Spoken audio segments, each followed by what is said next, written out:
Welcome to I Had to Say It, the podcast where I talk about things that I feel need talking about, and sometimes they're not getting the attention they deserve. And your feelings, they're not under consideration.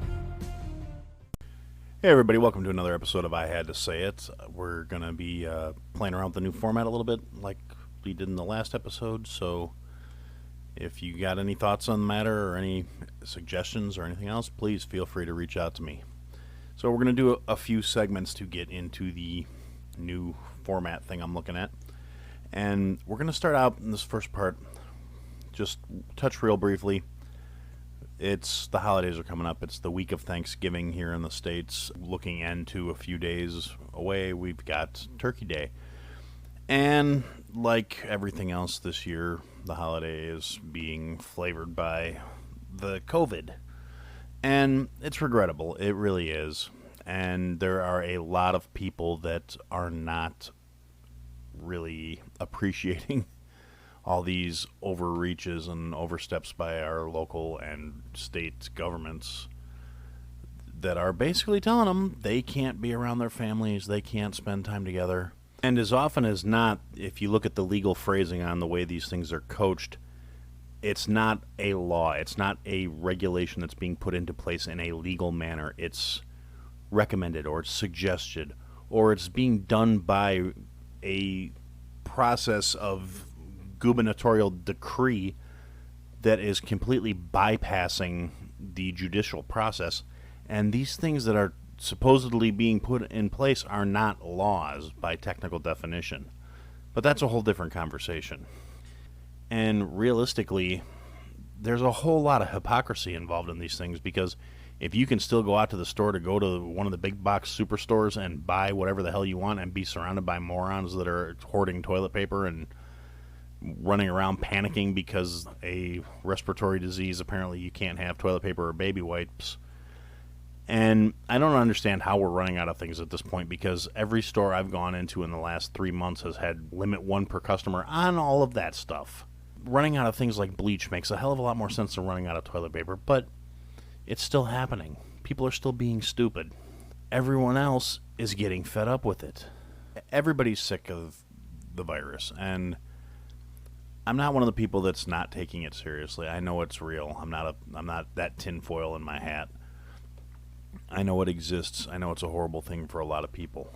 I also am firmly entrenched in the fact that government mandates saying you can't spend time with your family and you can't have more than a certain number of people at your house is a huge amount of overreach and overstepping.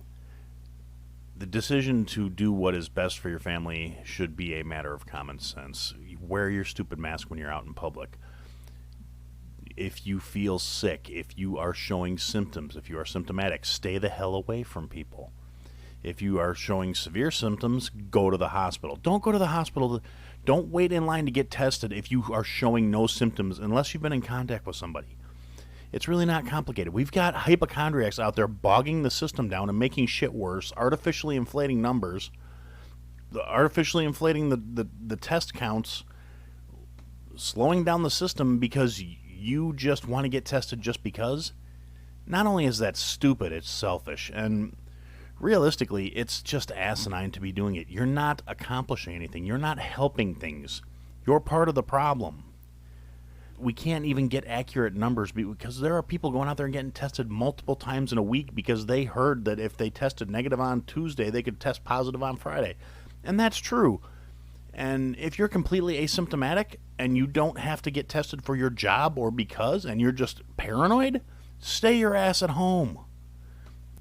The people that are out there being exposed need to be tested. People that are sick need to be tested. If you're feeling fine and you haven't been around anybody that's tested positive, there's literally no reason to go. And because of you and your inability to act in a sensical manner, we can't get an accurate idea of how bad things actually are, and so we cannot respond accordingly. People are out there applauding the erosions of their rights and their liberties.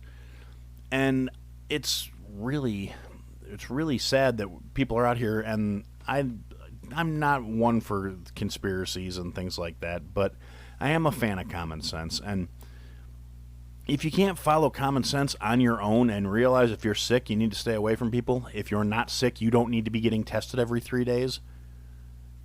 Really, I hope you don't have kids, and if you do, I hope they have more sense than you. Because if you're raising them to be paranoid delusionals, you're just compounding the problem. If you're teaching your kids to live in fear and to accept domination, you are going to be destroying their future. It used to be that we wanted our kids to do better than us. Now we want our kids to be more scared than we are, and that is ridiculous. So, the holidays are coming up. People are going to be doing what people are going to do. There are going to be people that are going to have as many people as they damn well please in their house, and that's their right. If you see your neighbor having they have an extra car and they might have 11 people in their house instead of the 10 people that your state has mandated, mind your damn business. That's their choice to make. You got a problem with the fact that they did it, stay away from them for 2 weeks. Don't expose yourself to them because they might have been exposed. Quarantine yourself. Your fear can rule your life, but you have no right to impose it on other people. It's literally the basis of everything this country is supposed to stand for. Freedom goes hand in hand with responsibility. You do what you are free to do, and you take the responsibility for the consequences of your actions. That is your right and your choice to make. It is not your right or your choice to make for anyone besides yourself and your kids if that you have young children in your house. And you have to make the decisions you think are best for them. And I understand that. And I endorse that. And I encourage that. But it's not your responsibility or your right to worry about anybody else's household. Just your own. And people need to remember that. It's not a complicated concept. And it goes even in the spirit of the holidays. And on top of that, if you've got nothing better to do than try and ruin the holiday because you don't agree with it, because 500 years ago, a bunch of people came from Europe and decimated the native population, and it's wrong to be acknowledging that we're here now. And for some reason, you're a miserable bastard that doesn't want to be around anybody, not necessarily even family. I know some people have shitty families and they don't want to spend time with them, and they shouldn't. If it's a toxic, negative environment, you don't need to be there. Find some people you do want to spend some time with. It's not about celebrating genocide or any of that other ridiculous bullshit that whiny people are going to try and feed you. It's about celebrating what we have and showing gratitude and being thankful that we live when we do, where we do, how we do, and we have the ability to do these things. And so if you're going to be one of these miserable bastards that's out there just trying to bring everybody else down, stay home, sit in the dark, have a TV dinner, and just be miserable by yourself. Don't ruin it for everybody else. Am I saying ignore things? No. Am I saying don't acknowledge terrible things? No. What I'm saying is don't get hung up on shit that is literally done and over with, and you can't do a thing about it. Nothing you can do is going to change the past. So you might as well just own up to it, accept it, nut up, and get on with your life. And those are probably the same people that want to tell you how you can and can't live your life because they know better than you do what is good for you. And realistically, just don't be one of those people. It's not super complicated. It's not super hard. If you start getting the urge to ruin the holidays for everyone else because you're a miserable bastard, or if you start feeling the need to call somebody and snitch on your neighbor because they have a big family and they decided they want all their children and grandchildren to come around for the holidays, just stop, take a deep breath, and repeat to yourself, it's none of my damn business. All right, so we're going to take a real quick break here, and we're going to come back, and we're going to talk about something that I honestly never thought you'd hear coming out of my mouth. Something that if you would have told me a couple weeks ago this would be something I even wanted to talk about, I wouldn't have bought it. So we're going to take a real quick break. We'll be back in a minute.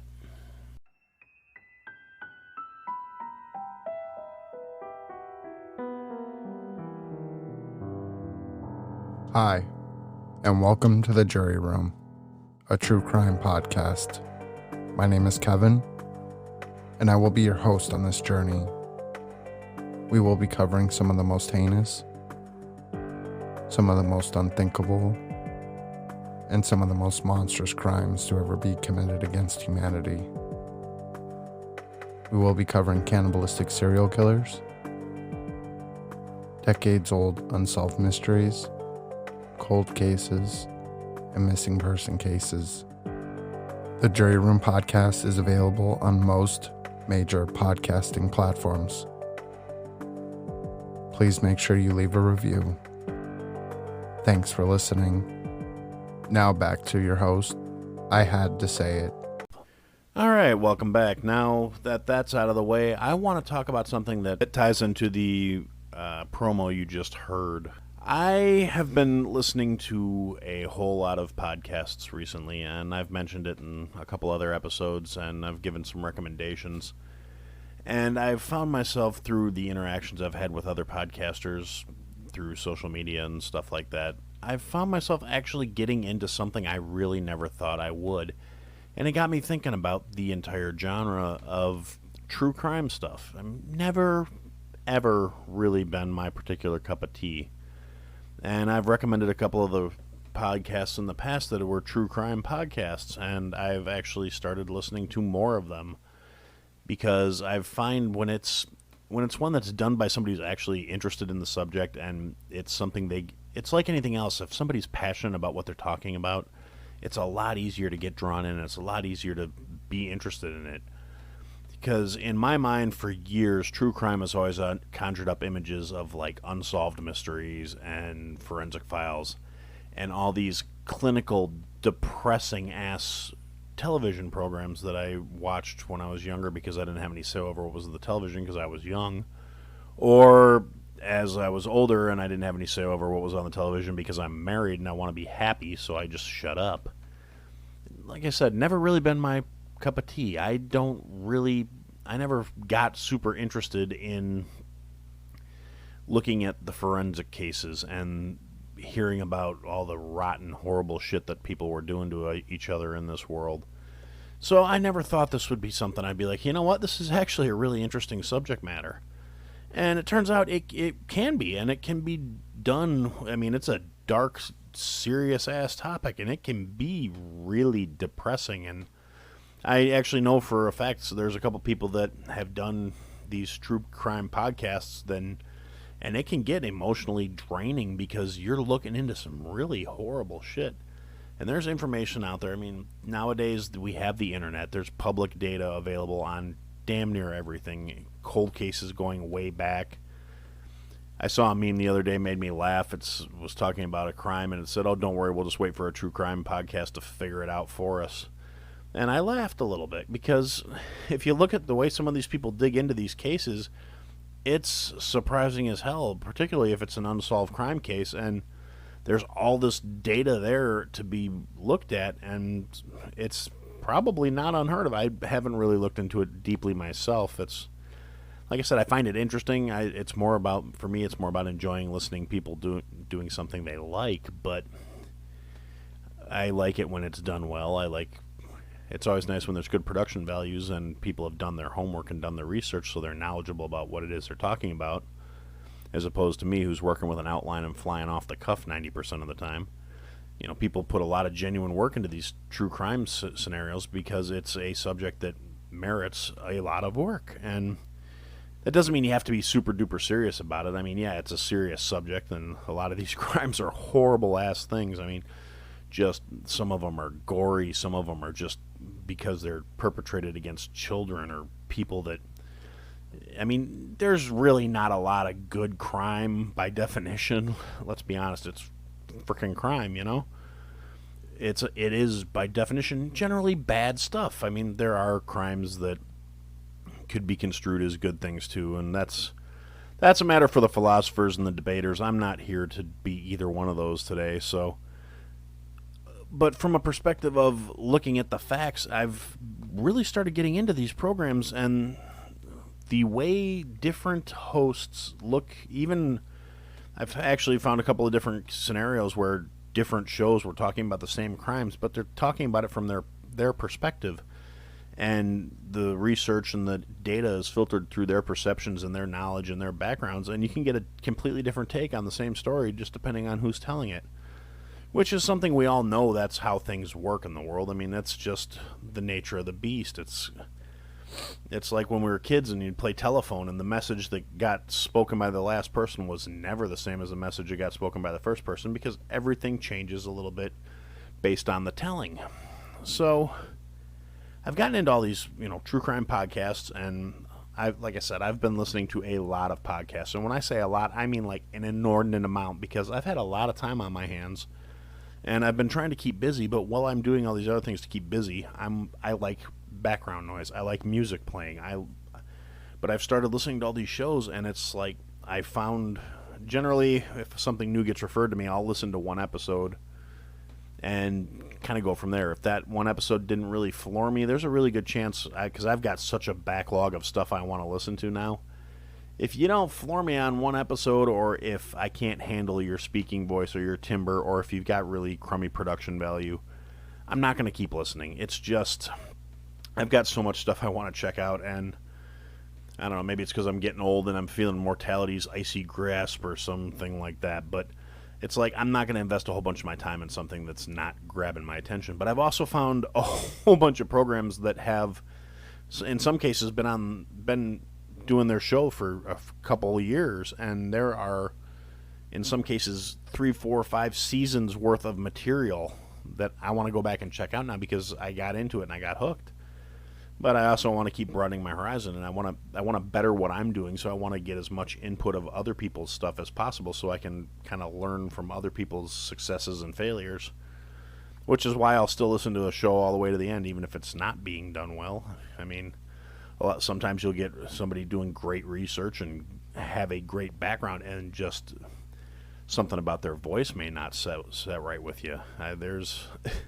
There's actually one lady whose podcast I started listening to, and I made it through the first episode, but I couldn't listen to a second episode because she sounded exactly like the voice of somebody in one of the online lecture series things I'd been listening to for a class I'm taking.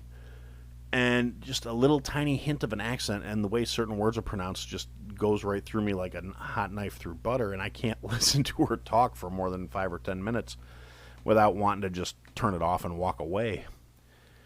And it's unfortunate because it seemed like she did really thorough research, but I couldn't stand her voice. So, and on the other side of the coin, doing these things where people are doing it more as a passion project, or it's because it's something they like, or it's because it's something they're into, and so there's more animation about it. It's not cold and clinical like the television narrators were in all the programs back in the day, or the programs that are current, from what I can tell. Like I said, honestly, those TV shows still aren't my particular cup of tea, and I still tune out when the wife turns them on. I'll either sit there and do crossword puzzles on my phone, or put my headphones on and then get weird looks when I start giggling when there's somebody on the slab on TV and I'm laughing at some story that somebody told about whatever it is I'm listening to at the time that tickled my funny bone for whatever reason. And, what can I say? That's marriage. It's the definition of cohabitating with another person is sometimes you cast each other weird, stupid looks over across the couch.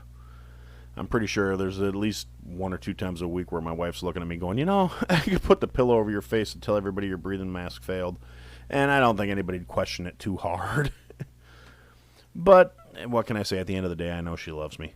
And, I mean, obviously I'm still here. And so, yeah, I've been getting into these true crime podcasts, and I'm going to throw a few recommendations out there that I haven't touched on before, and they're the new ones that I've been listening to. And if you're looking for something cool to listen to, if you're at a place where while you're at work you can listen to stuff, and you're tired of the same old music playlist that you've listened to 9 million times before, or you're just looking for something educational or something cool to check out, really, I think you guys should take a look at this stuff. It's, like I said, I didn't think it was going to be something I liked, and I found stuff that I think is really interesting. And like I said, I'm working through a massive backlog of stuff I need to listen to now. But on the upside, I have a lot of time on my hands, too. So there's that. So here's some recommendations for podcasts I haven't mentioned yet, but I really think you guys should check out. Okay, so I'm going to start with The Jury Room. It's a true crime podcast. You actually just heard the spot for his show. and it's worth checking out. I just started listening to it myself. Got a lot to go through, but it's a good podcast. Next one is the Reverie True Crime Show. It's another one. It's well done. It's entertaining. It's worth giving it a listen to. We've got the Riddle Me That True Crime podcast, which is done by a lady with a PhD. She's a really smart lady. It's a really well done program. It's good facts, good to listen to. Then we've got one done by a couple of ladies called You Should Have Ghosted. It's about true crime in relation to online dating. It's interesting. It's good for a giggle. At least if you're a sick bastard like me, you'll appreciate it. And lastly, and most definitely not leastly, I have Malice, which is it's one of the ones I was talking about. It has a big back catalog, and I'm working on getting through it, and it's been really interesting and really well done. And I totally think you should check it out. You won't regret it. So those are my podcast recommendations. I'm going to try not to get in the habit of recommending shows in every single episode, but it's what's on my mind, so it's what I have to talk about. So we're going to take another real quick break, and we're going to come back and you will find out the last thing I've got to say. All right, so we're going to take another quick break, and in the interest of keeping this right around the half-hour mark, we'll have another little quick segment when we get back. I'm Mo Rocca, and I'm excited to announce Season 4 of my podcast, Mobituaries. I've got a whole new bunch of stories to share with you about the most fascinating people and things who are no longer with us. From famous figures who died on the very same day, to the things I wish would die, like buffets. All that and much more. Listen to Mobituaries with Mo Rocca wherever you get your podcasts. Okay, now that that's out of the way, I got one last thing I want to talk about in this episode, and then I will wrap it up and let you get on with your day. I want to talk about something. It's literally right around the corner. Black Friday is coming up, and it's going to be more messed up than usual. And in the last couple of years, thankfully, it's actually been dialing back. Retailers have been extending their sales hours, not doing these stupid-ass doorbuster midnight sales where coming in, they have one TV that they're selling for $35 to get 5,000 people in the door of the store. And with a lot of people doing online shopping and online retailers offering comparable bargains to anything you're going to find by going out and doing something stupid. Yeah, Black Friday deals are out there, and it's still a huge shopping time. The holidays are right around the corner. Marketers are going to try and make their money off of it. But with everything being what it is, and with things being as messed up as they are, and the pandemic putting everybody in such a crap position, if you're in a position where you haven't taken a hit to your lifestyle, if you're not unemployed, if you're not laid off, if you're not furloughed, if you're working from home, or even if you're still working and going out in public every day and working, and you're making your regular paycheck and you're doing okay and your bills are still getting paid and you're not hurting, take the time, think about it, support your local businesses, buy gift cards and gift certificates to local restaurants, to mom and pop stores. Find people, look online in your local Facebook groups. I usually try not to mention any particular platform by name, but with this circumstance, I'm going to say check out the marketplace groups, check out Etsy, look at all these locally produced things. People are out there struggling, trying to do the best they can, trying to get by. Buying something from one of the huge online market houses puts more money in the company's coffers. Buying something from somebody who's making handcrafted artwork or signs or making scented candles or bath soaps or body bombs or any of that stuff, any of these small individual home-based businesses, that's putting a toy in a kid's Christmas stocking. That's buying, depending whatever denomination you want to look at. The holiday time is here, and there are a lot of people that are going to be trying to provide something nice for their kids, trying to keep meals on the tables. If you're in a position where you can, you really should. And I don't want to harp or be preachy about these things. I mean, I love a good deal just as much as everybody else. I have an inner little cheap bastard that lives in the back of my head and yells at me every time I pay retail for anything. But if I have to spend money on anything at this point, I'm not going to do it on some big, massive scale. I mean, granted, I have to certain things I have to buy online just because there's nowhere around here that sells. It's not a big box store anyway, so I might as well order them online and save a little money. Because for what I can go to the store and pay for 5 pounds of wax, I can get 30 pounds by buying it directly from a wholesaler. And if you're spending money with these home businesses and small mom and pop shops, you're still stimulating the economy. You're actually doing it more directly because they have to get their supplies from somewhere. The stuff is still going to get put into the system and still going to get purchased. A lot of it's going to be more domestically done. And like I said, you're not putting more money into a stockholder's portfolio. I mean, you are, but not directly. What you're actually doing is putting a meal on a kid's plate. You're buying a kid what they need to be in band or be in a sport or to have a hobby or to have a decent childhood and have some fun. I mean, if anything, you're helping out people who mom and dad still want to do right by their kids. They don't want them to have crappy holidays because life came and took a big old dump on all of us. So, without getting too preachy, without harping on it, shop local, shop small business, shop even. I understand franchisees are local businesses too. That's something somebody pointed out to me the last time I started talking about shopping local. And yeah, I get it. And yes, they support and hire people in the community and they provide jobs to people and stuff. That's fine. That's all well and good. There's still some big corporation taking a cut. And franchisees generally are not things like big box stores and massive chains.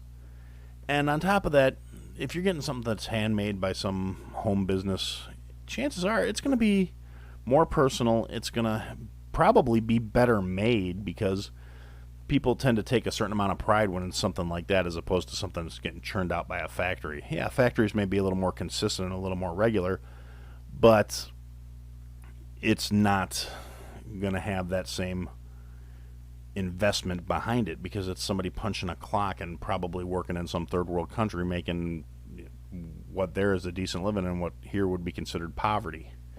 So when you're looking at the Black Friday specials and the flyers and the ads and all the pop-ups and the emails that we're all getting, I get them every day, and so I know everybody else is getting them too because I generally don't sign up for that crap. And I try and avoid it like the plague when I can, just because I don't like going through my email. I'm lazy. I don't want to sort through all that crap. I put my spam filters in place, and I send all that stuff straight to the garbage. But some of it's still getting through, so I know there's probably a lot that's not. And it's got me thinking.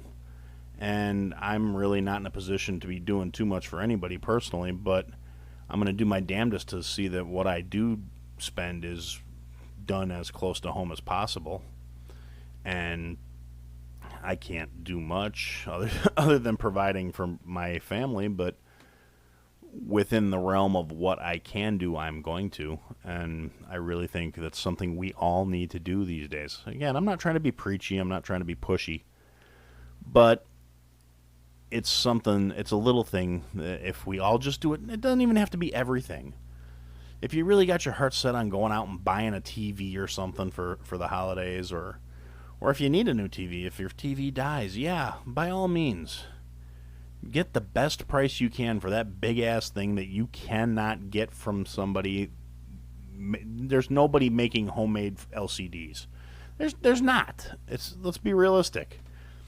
But if you want to get something, if you're getting unique little gifts for people that are friends, and you're not going to go out and spend hundreds of dollars on a gift for one person, but you want to go out and get something little for your friends or your neighbors or your coworkers, think about looking online.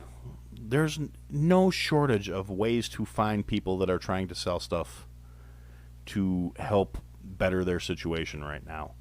And if you're going to spend the money anyway, you might as well try and, get a little good karma while you're doing it. Do some good for the community. Do some good for other people. This is the time of year when we're supposed to be thinking about others and we're supposed to be helping the less fortunate. And unfortunately, right now, there's a whole hell of a lot of less fortunate out there. And if I wasn't in the situation I'm in, I would probably still feel the exact same way because, frankly, that's how I was raised. It's a moral stance. There are people out there who life takes a dump on sometimes, and if you're in a position to help them, you really should. I'm not saying cut your own throats by any means. I'm not saying sacrifice everything you have. I think that's ridiculous and it's unrealistic. But if you're going to do something little for somebody, why not do something little for two somebodies? Something little for somebody who will appreciate that you got them something different and thoughtful instead of just some regular, I got this at the local drugstore for $5.95 on the way to come see you because I forgot I was supposed to bring you something. And it won't be something where it's, maybe it's not going to be some super hilarious, like, oh my God, this is awesome, I can't believe you got it. But you can get something that's thoughtful and shows that you gave it some thought and you went a little different route and you did something different. And if nothing else, you can feel good about yourself knowing you did something to help people that were struggling. And that's the end of my moral posturing for now, and for tonight, that's what I had to say. Thanks for listening to another episode of I Had to Say It. If you liked what you heard, leave a review, give us a follow, give me some feedback. And if you didn't like what you heard, leave a review, give me a follow, give me some feedback. I'll try and fix it. Check us out on all the social media platforms at I Had to Say It Podcast is the trigger for all that stuff, for the search term. And if you want, check out the website, www.ihadtosayitpodcast.com. There's links to people that have been involved with the program, things I've talked about. There are some links available for some merch that we're working on, and there are ways to contact us there as well. And thanks for listening, and I look forward to talking to you again soon.